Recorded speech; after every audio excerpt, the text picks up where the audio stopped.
नाथ जी, गुरु गोरखनाथ जी के चरणों में आदेश आदेश आदेश, माँ महाकाली के चरणों में आदेश आदेश आदेश, भैरव बाबा के चरणों में आदेश आदेश आदेश।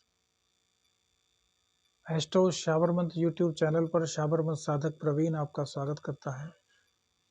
आज बात करते हैं बुध देव की और बृहस्पति देव की। बुध किशोर है, बालक है, राजकुमार है। बृहस्पति भाग्य के मालिक हैं, देवताओं के गुरु हैं, परम कल्याणकारी हैं।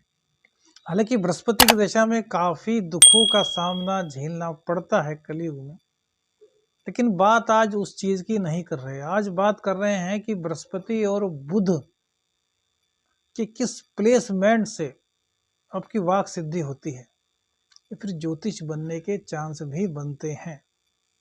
ज्योतिषी, जी हाँ, देखिए ज्योतिषी के पास लोग जाते हैं, कुंडली का अध्ययन कराते हैं। बहुत से ज्योतिषियों की बात सच होती है और बहुत से ज्योतिषियों की बात सच नहीं भी हो पाती। या तो टाइम की गड़बड़ कीजिए, या फिर ग्रहों की चाल कीजिए, या फिर विधाता की मर्जी कहिए। कितना भी अच्छा ज्योतिषी हो, यदि विधाता की मर्जी नहीं तो आपको सही मार्ग नहीं दिखा सकता। उससे भी गणना में कहीं ना कहीं कुछ ना कुछ कमी हो जाएगी। इसलिए कभी भी स्वयं पर घमंड नहीं करना चाहिए कि मैं सब कुछ जानता हूँ। सब कुछ जानने वाले तो परम पिता परमेश्वर महादेव है, महाकाली है। महादेव और महाकाली एक साथ हैं, लेकिन फिर भी दोनों अलग अलग शक्तियां हैं। सब कुछ जानते हैं। भैरव है, भैरवी है, श्री हरि विष्णु है, माँ लक्ष्मी, ब्रह्मदेव, माँ सरस्वती। तो जितने भी शब्द हैं उन सभी का अर्थ है।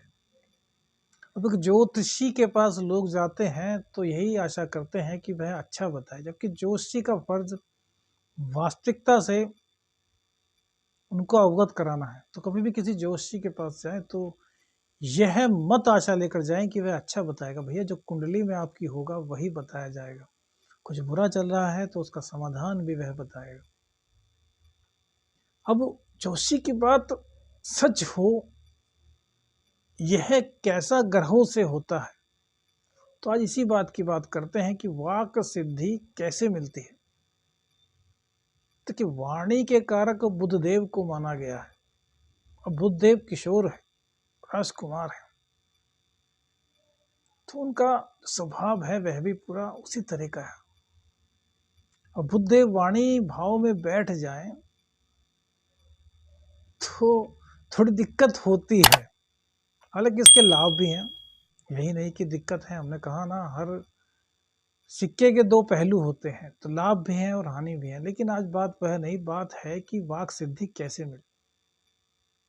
अब बुध देव किस तरीके से ऐसा बुलवाएं कि वह सच हो जाए, या फिर दूसरे को जो आपके सामने बैठा हो उससे लाभ हो, तो उसके लिए किसकी आवश्यकता है। तो भैया ऐसे में ज्ञान की आवश्यकता है। अब बृहस्पति देव की दृष्टि कहीं से भी इन पर पड़ जाए, उसमें ज्ञान का समावेश ना हो, ऐसा भी हो सकता है। हालांकि बृहस्पति देव ज्ञान के मालिक हैं, तीन दृष्टि रखते हैं, तो तीन स्थानों पर कहीं भी बैठेंगे तो दृष्टि पड़ेगी। लेकिन जब ज्योतिष की बात आती है तो बात आती है आध्यात्मिक ज्ञान की। एक ऐसा ज्ञान जो आपके डायमेंशन से बाहर का हो, जो आपको आपके समकक्ष बैठे व्यक्ति के बारे में कुछ आभास कराए। चाहे वे आभास कुंडली देखकर हो, या फिर आपकी पूजा साधना के बल पर, या फिर आपके ग्रहों के बल पर। देखिए ज्योतिष एक विद्या है। इस ज्योतिष से जो निकलता है वह सत्य होता है, लेकिन गणना में हमसे कहीं ना कहीं कुछ ना कुछ चूक हो सकती है। वह चूक ना हो और जो बताया जाए वह काफी हद तक निर्भर हो जाए कि उस व्यक्ति का कुछ अच्छा हो, इसके लिए आध्यात्मिक ज्ञान की आवश्यकता है।